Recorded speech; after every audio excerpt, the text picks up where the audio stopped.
तर निवडणुकीचं चित्र स्पष्ट झाल्यानंतर धैर्यशील मोहिते पाटील यांनी सुद्धा या निवडणूक निकालासंदर्भात भाष्य केलेलं आहे। काय बोललेत ते ऐकूयात।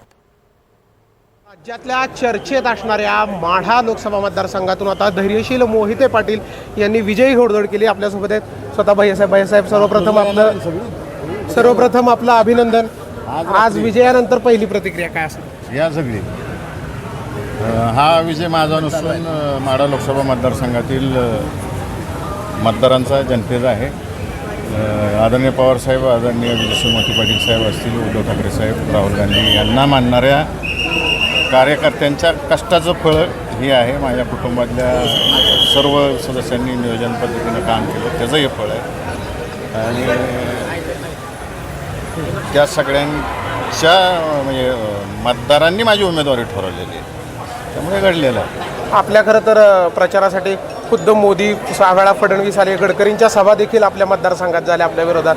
एक दहशतीचं वातावरण आहे म्हणून आपल्या विरुद्ध प्रचार भाजपकडून करण्यात आला। काय उत्तर द्याल त्या सगळ्यांना आज विजयानंतर?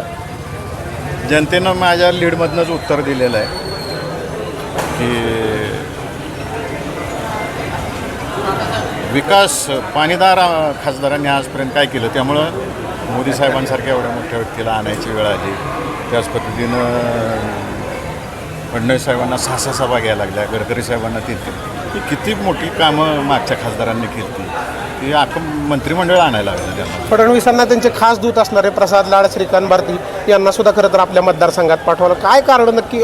अशी एवढी ब्रँड मोहिते पाटील जो ब्रँड होता तो खऱ्या अर्थाने दिसला। माझी खासदारांचं कामच तेवढं होतं, एवढ्या सगळ्यांना येऊन थांबायला लागलं। अजून भैया शेवटचा एक महत्त्वाचा प्रश्न। आपला विजय झाला, या सगळ्या विजयामध्ये आपल्या कुटुंबाची देखील मोठी साथ होती। आपले मोठे बंधू असणारे भाजप आमदार रणजितसिंह मोहिते पाटील यांचाही आपणास आशीर्वाद होता एक भाऊ म्हणून। आज त्यांची काही प्रतिक्रिया, त्यांच्याशी काही बोलणं?